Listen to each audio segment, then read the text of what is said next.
Barbara Schett, thank you for joining us on the sit down. We like to start by asking our guests where in the world we find them. So where do we find you today? You find me in Australia, in Noosa Heads at the moment. It looks absolutely stunning. Yes, it does. Your backdrop. Were you telling us there were whales? Oh, Stunning. Yeah, it's pretty incredible at the moment. There's whales going past, and sometimes when they're happy, they jump up and down, and it's pretty amazing to watch them. Especially for me, being Austrian, it's so surreal. I mean, we have cows in Austria, but we don't have whales in Austria. Yes, well, I think you've actually almost answered my next question, but you do divide your time between Australia and I think you spend some time in Europe. Where do you prefer, or do you have a favourite? That's a difficult question to answer. So my home is Australia, and my other home is Austria. Where I live is Australia, and obviously it's my home as well because my family is here, my husband Josh and Noah, our son. But then, Austria will always be where my roots are, where I've grown up, where my family is, where my parents are, where my uncle and auntie is, and my brother. And I always love going home. So whenever I travel to Europe, I feel like I'm going home. Whenever I travel from Europe to Australia, I feel like I'm going home as well. That's that's lovely. awesome. Yes. Well, speaking of Austria, take us back, I guess, to your start in tennis. I remember actually a quote from your playing days, and you said, there was always skiing in Austria. You were almost on skis as soon as you could walk. So how did you get into tennis? Well, of course, I skied when I was very young. You pretty much have to hit the slopes at the age of 3. My parents loved skiing, so I always went with them. But also, it was a time where tennis became very popular. When I was about 3-4 years old, and my parents picked up tennis, so they started to learn it, and they joined the club. And obviously, the kids, my brother and I, we always had to hang out at the tennis courts as well. So we started to play tennis as well. My parents have taught my brother, who's 7 years older, more tennis than they taught me because I was just too little. I was a pain in the bum on the court, running around, being crazy. And those days, don't forget, we had clay courts. There weren't any shoes, clay court shoes for little kids, and you were banned on the clay courts if you wouldn't wear any clay court shoes. So I didn't get to play that much there, but the way I started was, besides my parents, was actually hitting against the tennis wall, and that's where it Another all one. started. Yes. And that tennis wall still exists. Yeah. So many of our guests say that a tennis Yes. wall is part of their origin story. It's really interesting. There's We gonna need be lots of tennis walls. Yeah. Yeah. And it's not forgiving, the tennis wall. You play against it. If you don't play against it in a nice way, it comes back badly. So you kind of, start hitting the ball cleanly. And I remember when I was little, I gave myself tasks. 20 times I have to hit the forehand nicely and the backhand nicely. And that's that's how I started. I just loved it. I spent hours and hours there. That's amazing. Yeah. So at what age was it then when you realised, actually maybe a professional career was possible, or that you were good enough to go to that level? So going back to the tennis wall, at the age of 6, in the next door club, there was a coach from the federation, the Tyrolean Federation, it's like the Queensland Tennis Federation. And she saw me hitting against the wall, and she thought, oh, this girl is pretty good. So she spoke to my mom and dad and said, can Barbara come around at some stage and just hit a few balls? I want to have a closer look at her. And I did that. When I became part of the Tyrolean Tennis Federation, and I practiced twice a week for 50 minutes with them. And then I just became more and more and more. Obviously, when I was in Innsbruck, back with my mom and dad, and at the age of 14, I went to Vienna, to the Institute of Sport. And that's where I was like, okay, I actually would like to do this professionally. I won pretty much everything in Austria, my age group and the age group above. I already played a few junior tournaments internationally, which is much easier in Europe because you just drive, sit in a car and you drive over the board and you play your junior tournaments there. So at the age of 14, I was like, okay, I would like to give it a crack. Okay, that makes sense. Yeah. And did you have any, like, I know obviously you got into tennis through your family, but like, were there any players at the time that you were watching that inspired you or that you, I don't know, modeled your game on or anything like that around that time? Yeah, there were. Obviously, internationally, I was always a big fan of Bjorn Borg and Martina Hingis, Chrissy Evert. I loved watching them. My parents always loved watching tennis, so we were glued in front of the TV watching tennis. And then in Austria, there was Thomas Muster, there was Judith Wiesner, who were about 10 years older than me, and they were already playing on the tour. And obviously, Thomas Muster became #1 in the world. Judith was top 20 or top 15 in the world. So they were definitely idols of mine. I wouldn't say that I played like them. Quite the opposite. But yeah, so I think it's really important to have role models when you grow up. Yes. And you mentioned age 14. We think that's when you made your debut, on like your pro debut in Kitzbuhel. So yeah, well that's done. Extremely well. Thank you for that incredible background research. But that's extremely young. That doesn't happen very often these days that a 14-year-old play a pro match. What do you remember of that? Like, what was that experience like? First of all, there was no age rule those days. So you could just play at the age of 13, 14. That changed later on. But I got a wild card into qualis there. Kitzbuhel is about an hour away from Innsbruck and was a big women's event then. It was, I think, a tier. They called them tiers. Those years, I think it was a tier 3 or something like that. And I remember that day vividly because I was there with my coach and obviously very nervous playing my first match on the WTA tour in qualis, and all eyes were on me as well. And actually something pretty major happened that the day before I played my first round match there. I became a woman, basically. I had my first menstruation in Kitzbuhel. And obviously, it was just a big thing. My mother was like, oh, you're a woman now. I was feeling horrible. I was feeling sick, my stomach was about to explode. And so the first match on the WTA tour didn't go very well because all I was worried about was that, I was making a mess on the court. So that was my first WTA match. Wow. I know. Wow. Wow. Not great timing for you. I'm sorry about that. But a good No, I'm sorry to be that open, but No, that's great. It has to be said. Yeah, absolutely. Yes. You went on to obviously have an amazing career, top 10 in singles and in doubles. How did those disciplines, I guess, serve each other? Doubles helps singles, and I guess singles helps doubles as well. Well, my big goal was to become top 10 in the world because there was one other Austrian, Barbara Paulus, who was 10 in the world, and I wanted to be better than her. So that was my main focus. So I loved playing singles because I loved that one-on-one competition. All I wanted to do is just play matches. Obviously, you have to train as well, but that was my big passion, to just measure myself, to someone else. And doubles was something I didn't put any emphasis on.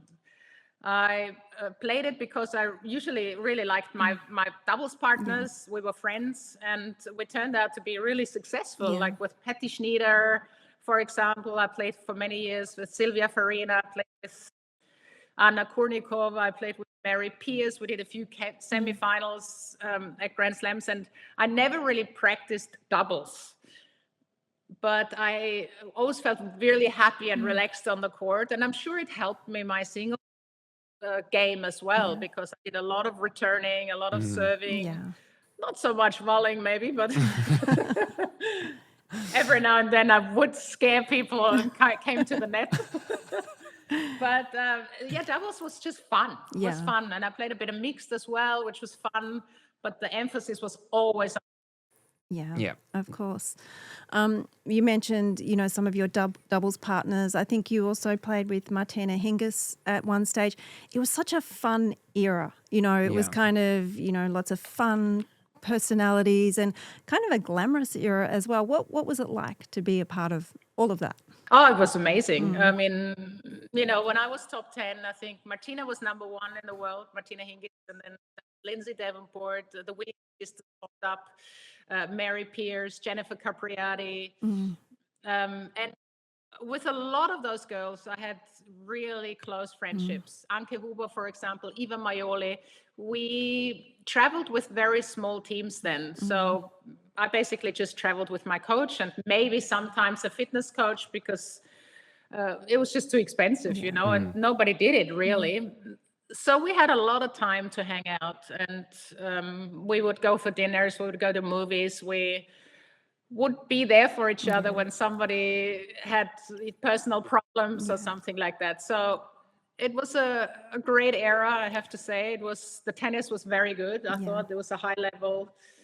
I mean, you mentioned that I played with Martina Hingis. I remember we won the tournament in Hamburg, and I didn't have to do anything. I just served and returned. She did everything else. She was just there all the time. And I'm like, this is easy. This is pretty cruisy.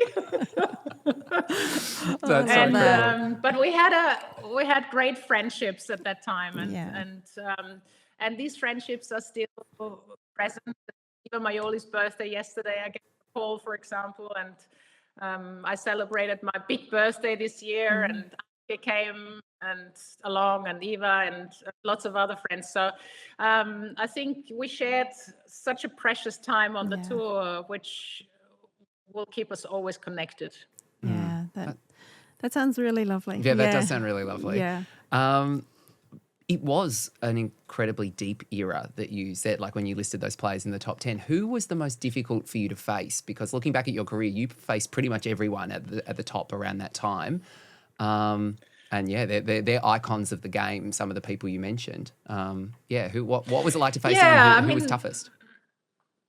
I didn't love playing against the hard hitters. So, for example, somebody like Lindsay Davenport was very hard for me to play against, because she served well and she played every ball 2 centimeters in front of the baseline. So I always felt like I was under pressure.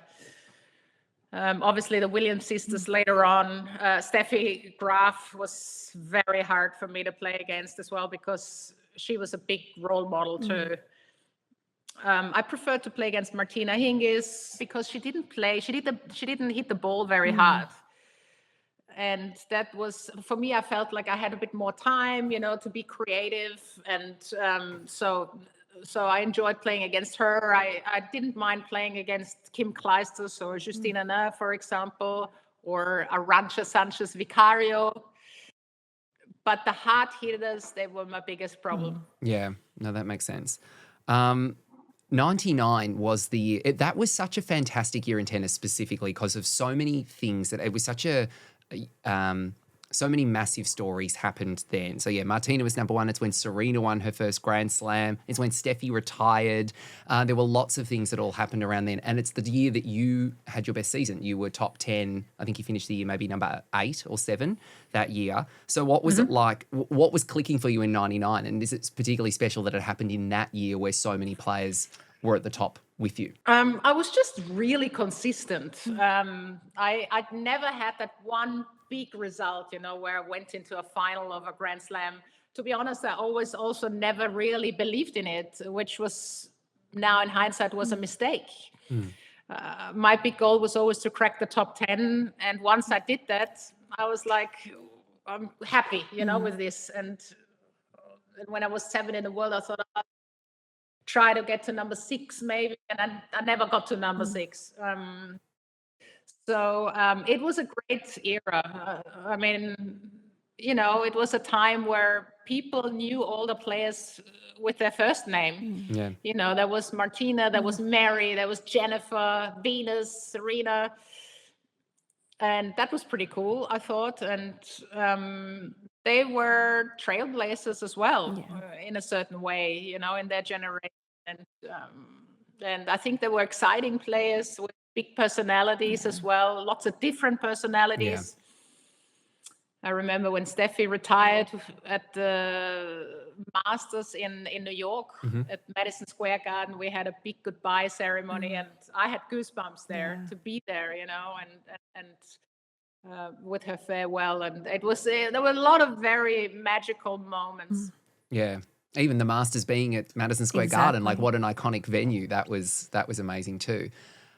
Also in New York, that leads us into our next question. You had your best Grand Slam result at the US Open. I'm not sure if that comes back to you now. The US Open is just a few weeks away, but we were looking at the scores you won by to reach the quarterfinals. You only dropped 9 games to reach the quarters. You were like bageling everyone.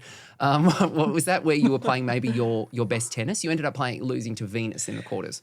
Yeah, I was so confident at that time. I just knew when I went on the court, I was going to win that match. I'm not going to lose that. And I felt very fit physically. I felt mentally very strong. And I knew my tennis was there. So unfortunately, my grandmother passed away the day before my match against Venus. And that shook me around a lot.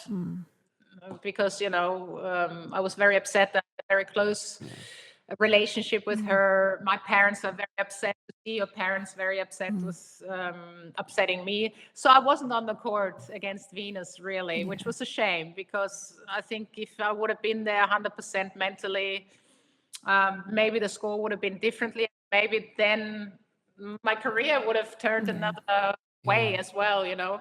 But, you know, I'm still very happy with that result. And I think of it many times, especially when the US Open comes around. And to lose against Venus, I think she won. Did she win the title then? Or did Serena win it? Serena won that one. That was the year Serena won her first slam. So that was it was a huge tournament in tennis history anyway, like because of what was happening. But yeah. It was the beginning of the end for everyone else. Well, you say that, but you did get one back on Venus at Roland Garros. I think it was in 2001. So that's, you know, one of your amazing wins. What matches stand out for you? That one, definitely, because I remember I had a horrible run before. I've lost 4 or 5 times first round. My self-confidence was very low. And then I draw Venus Williams, number 2 seed at the French Open. And I was thinking, oh my God, I better pack my bags right away and, you know, be ready to go home again. But then there was a point where I didn't care anymore. I just said, okay, Babsi, get out there and just enjoy it, you know. What's the worst thing that can happen? You can just lose. And then I played my best tennis, you know. And Venus was missing a lot on her forehand, I remember. And I just kept on playing to her forehand. And we played the match on Suze-Nonglen, which is the second biggest court at Roland Garros. And it was packed, and the people started chanting for me. And it was one of the biggest upsets. And I really enjoyed it, and I love it. And if you would ask me who I've played against in the second and the third round, I would have no clue. I just remember that I lost against Justina now, I think. Right. Yeah. But see, even then, like, yes, you beat Venus, you lose to Justine, another icon. It was just such an incredible field at that time. It certainly was. You always had, I guess, kind of a special connection to the Australian Open. You played your first Grand Slam in qualifying here, and you also played your last tournament here at the Australian Open. And, you know, you obviously made the US Open quarters, but had such great consistency here in Melbourne. What brought out your best tennis? I always loved playing the Australian Open. It was always my favorite Grand Slam, even before I had this connection, you know, with Australia, with Josh, obviously. But everybody was always so happy. And then getting out of Europe, wintertime, you know, it's snowing, it's cold. It was just lovely. And I mean, it's for a reason that it's called the Happy Slam for many years. And I just loved the atmosphere, and I always had a lot of support at the Australian Open, and that made me play better there. So I was very consistent. I played a lot of times fourth round, I Yes, think. you did. And kind of, I think I kind of started my Grand Slam tournaments there. I played juniors there as well and made the finals the same year. I think I played qualis, as far as I remember. And I had my first heat stroke in Australia. That good. was not in Melbourne. That was in Brisbane. I remember that too. But I've always had great memories, playing in Australia, and the heat was one thing, but I just remember that everybody was always so friendly, which sometimes in Europe that's not the case. We'd love to know, how did you meet Josh? Was it playing mixed doubles? Because you made the mixed doubles final at the Australian Open in 2001, which is a really cool moment. What was the meeting story? Well, we actually have been friends for a long time. Even before we started to play mixed doubles, we knew each other because through my friend Anke Huber, she played a little bit of mixed doubles with Josh, and so we started to have dinners sometimes together. I was very good friends with Anke, and that's how we got to know each other. And then we would start sharing houses, for example, in Wimbledon, and not until the end of our career, pretty much. Josh has retired in 2004. I retired in 2005. It kind of clicked, and we fell in love with each other. So we've been friends for 5-6 years, played mixed doubles together, and we always were in relationships, but then towards the end of our careers, we were like, oh, what does that mean? We're not going to see each other anymore? That's not possible. So that's when we were like, okay. So I think in my head, it was, when I look back, I was like, oh, I assumed you were together during the mixed doubles run, but that was a couple of years before that. No.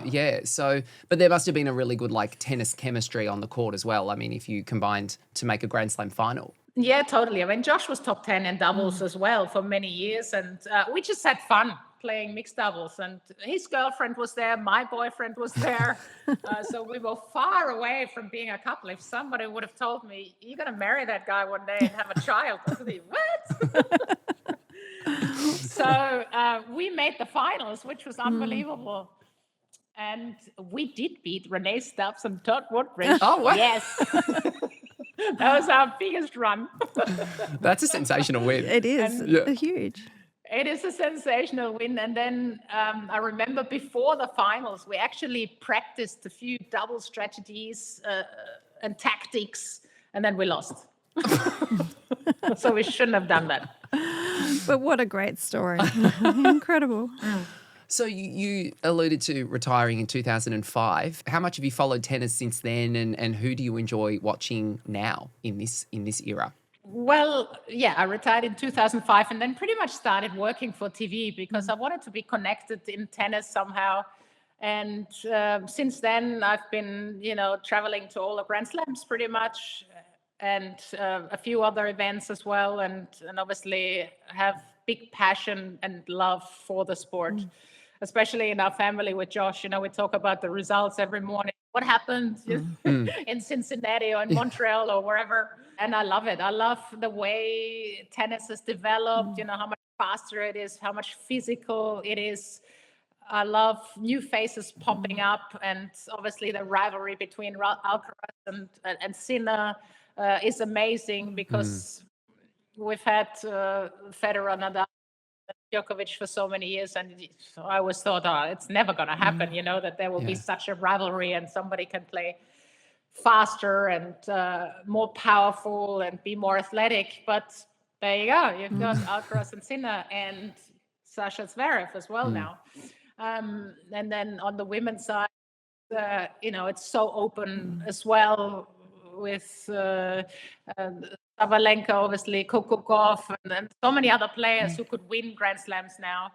We've seen it with Noskova in Wimbledon, and I find it very exciting tennis, you never know what happens. It's unpredictable, and and I will keep doing what I'm doing for hopefully many more years. Yeah. Well, what was that transition like when you retired? Was that like, because, for some players it's not easy. They might feel a bit lost. I've done tennis my whole life. I don't know what to do. But it sounds like you kind of had a bit of a plan, or you kind of wanted to stay connected with the sport. So was the transition into the media an easy one for you? Well, I have to say the last year I played on the tour, I already thought about what do I want to do afterwards? Which direction can I head? What interests me? So while I was playing on tour in 2005, I've already done a little bit of commentary for Eurosport, for example, because the commentators used to be on site most of the time, because I think they had the rights of the WTA tour. Yeah. And I really enjoyed that. I thought it was great. And then one other part was I wanted to give back a little bit, to be a mentor for a player, which I was then for Barbara Schett for many years, which was great. And then another one was just working at a tournament. See what does it take to actually put up a tournament, because as a player you just go there, you think everything is there, you just think about yourself, but I wanted to be behind the scenes, and and that all worked out. I've started to be the ambassador of the tournament in Linz, which is a WTA 500, which I've been the ambassador for 22 years now. Wow. Then with Eurosport, I started at the French Open in 2005, and that's been going on for 22 years now. And I was a person who needed to have a bit of a plan. I didn't want to wait, for people to call me and say, "Oh, what do you want to do?" Because I thought that might not happen. Yeah. So, so it worked out to be really, really great. I never thought that my second career was going to be longer than my tennis career, and I really love what I do, and I work for different networks as well, which is fun. I do a lot of broadcasting in German and then in English as well. Also for Tennis Australia, which is a lot of fun. Yep. And so it's never the same. It's always different, which I enjoy. So it's kind of a little bit, I still live the life as a player a little bit, just not playing. Yeah. Well, you have kind of seen tennis through so many different lenses, as a player, as a mentor in media, and behind the scenes at tournaments. Is there anything that's kind of surprised you the most in all of those experiences? No, I mean, it's great the way tennis developed, in terms of prize money, equal prize money at the Grand Slams, that was very important to me, because I didn't experience that. There was still a big difference then. Just the way tennis developed, how I mentioned it before, the athleticism of the players. Everybody's traveling with 4 or 5 team members. It's to a certain degree a lot more professional. Not that we weren't professional, we were, but there's just a lot more money involved now, I guess. And I am surprised how long Rafa Nadal's career has lasted, for example. I never thought he was going to have such a long career. I never thought that anybody could win 23, 24 Grand titles. So, I think, and I'm looking forward to see in which way tennis develops, in the next 10, 20 years as well, in terms of rackets and strings maybe, and players and rules as well. Yeah, that's true, because the rules haven't actually changed a ton, but, maybe there's a bit more of an openness to that. Yeah. Yeah. And in your media career, you've had lots of interviews. What have been some of the most memorable ones? I mean, there's players you prefer to interview compared to others. People who talk are much nicer to talk to than people who give you the yes and the no. Yeah. I mean, I've had some great times and interviews with Roger. It's so easy. You just give him one word, he just talks. The dream. and yeah, a dream. And he's so open and makes you feel so comfortable. I really enjoy interviewing Novak Djokovic because you can actually joke around with him as well, but you have to know your facts. Yeah. And he's always been very good with me, I have to say. And on the women's side, with Serena, you never know what you got. Sometimes she could be in a great mood, sometimes not so much. But Arina Sabalenka, for example, is fantastic. Elena Svitolina, Coco Gauff. I always try to make the interviews light, talk about tennis, but then also bring their personality out and, have a bit of fun. I think that's what people want to see. That's what players would like to as well, not just talk about their forehands and backhands. Yeah. And that's a big advantage, obviously, when you played the sport and they know that you've played the sport. You kind of can be a little bit more pushy in certain ways. Yeah. I mean, I always admire on-court interviews when, sometimes it obviously can be a little bit tough. How do you deal with those situations when it's, I guess, more challenging to get some responses from players? Oh, you just dig deeper. After so many years doing that, I have my own techniques to get a little bit more out of them, or just keep on asking questions. But I think the most important thing, and for me, has always been the first question has to be super positive. Yeah. Yep. Because if it's not, then they shut down. And you have to have a feel of the situation as well. Can you push a little bit more, or do you have to pull back? And I love doing interviews on the court, on-court interviews, because they're so happy usually and so emotional in a positive way. So you get pretty much everything out of them. I don't like to do interviews with people who have lost. Yeah. That's a tough one. That's brutal. We've had to do a couple of them too. Yes. They're not fun. Yeah. No. You obviously follow, as you said, you follow the sport really closely now, and the sport has evolved. But I wonder if there's anyone that reminds you of you when you play, or if there's a player that has kind of like the closest when you're watching now. They're like the closest to you in style, or that you have a connection with that way when you watch them. That's a very good question. And I actually have never thought about it closely, because tennis is so much faster now, quicker. I would compare myself maybe a little bit with Karolina Muchova, because she has that variety.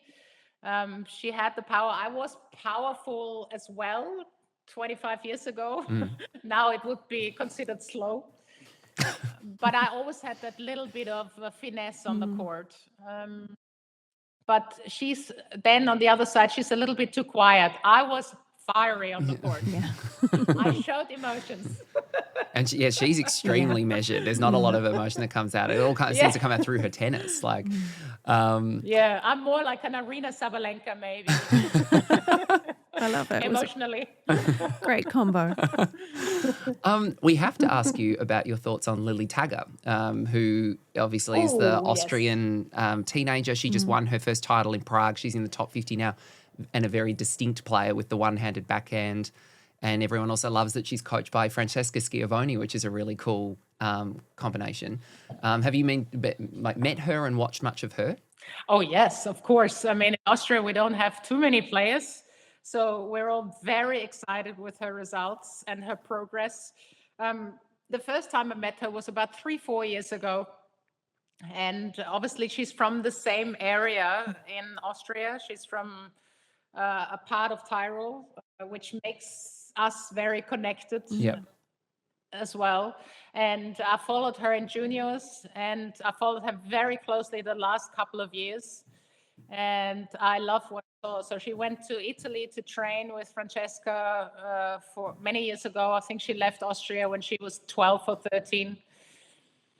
And is practicing there and is doing obviously really well. And in Austria, and myself as well, I was very worried about the backhand, the single-handed backhand. I would never teach anyone a single-handed backhand, especially on the women's tour. But I am very convinced about her backhand, watching her many times now. It's not a weakness.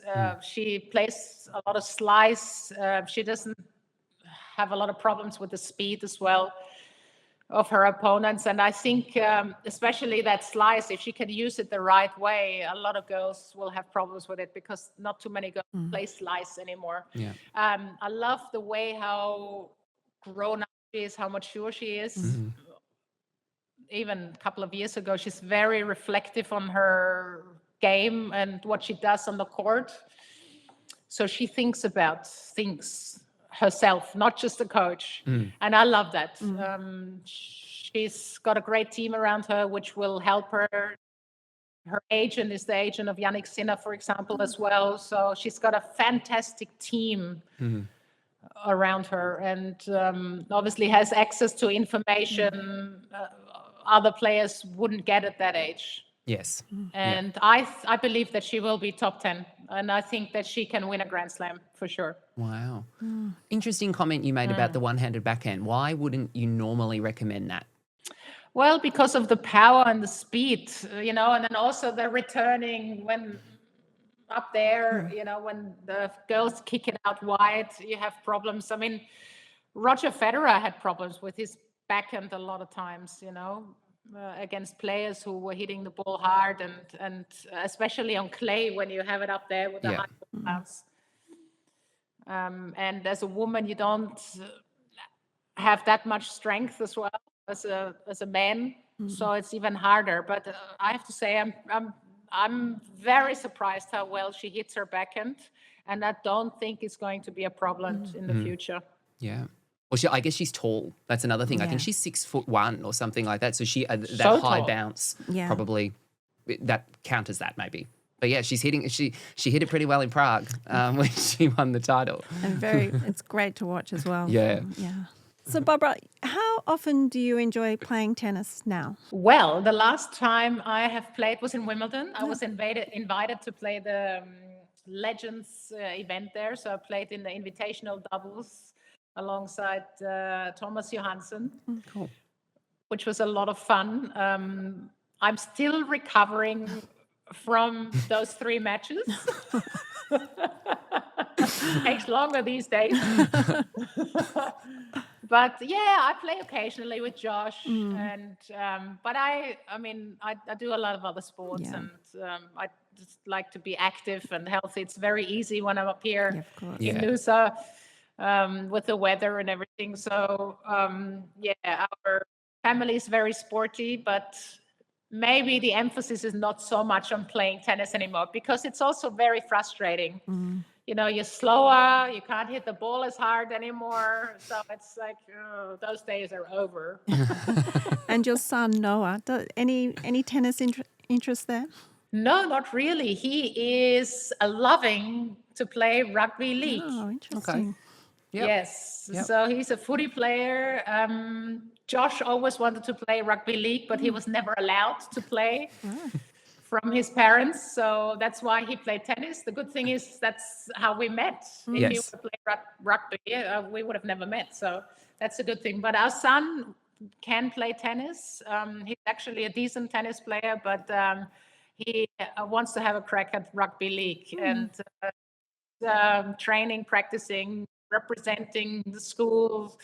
The team here on the Sunshine Coast. He's part of the Falcons program. So yeah, we'll see how far he will get. But he's in very good nick and he's very focused as well. And I got into rugby league as well now. I was going to ask you that Watching question. a lot of games. Who's And your I team? love it. I really enjoy watching it. The Brisbane Broncos. Broncos. If I would say something different now, In Josh Queensland. would come around the corner and would divorce me. Oh, that's so We funny. wouldn't want that to happen. No, we don't want that to happen. Yeah. They're not doing overly well this year, by the way. No. We'd love to know as well, because tennis has been such a part of your life for a long time in so many ways, what's the most valuable lesson it's taught you? I think being disciplined, there's so many lesson tennis has taught me in a good way as well. You know, you travel a lot, you get to know a lot of different cultures. You're very open to the world and to cultures, to different people, which I only realized afterwards, I think, in my way of thinking and meeting other people who haven't experienced that. Reliable, I'm very reliable. I'm very determined still in certain ways. I still set goals. Okay. It's like that's what I've always done, you know, as a player. I have short-term and long-term goals. Being disciplined, you know, when I set my mind to something, I do it. There's no way out. So lots of little things. Yeah. I assess people quickly, like Okay. when, like an opponent on the court, you know, where you have to know where the strengths and weaknesses, how they mentally. So even when I meet people now, You're scouting them. like an X-ray, you know. It's like, oh. But there is that. funny. Is that? What's the saying about? Was it Craig? That says it? Everything you need to know about life you can learn in tennis. Yeah. So we found that fascinating because we had Craig on here a couple of weeks ago before when he wrapped up at TA, and that's a philosophy of his. Yeah. So we're always very interested to know and that he's from our totally guests. right. I mean, you know, you have to push your boundaries as well in tennis, physically and mentally. You get to know yourself a lot better in tricky situations on the court. How do you handle them? What do you do? And I've learned a lot there because, as I said, I was always very outgoing and emotional on the court, and I've worked a lot on that with sports psychologists. So, and those things I've learned then, I still use them now. So there's definitely a lot of things you learn as a tennis player or a professional athlete for your life afterwards, or for your normal life, I would say. Yeah. Well, it has been amazing to hear about how tennis has shaped your life, really, from the moment you first picked up a racket until now, when you're still so heavily involved. So thank you for sharing so much of your journey with us. It's been wonderful. Thank you so much, guys. It was a pleasure to talk to you. Yeah. This was great. Thanks, Barbara.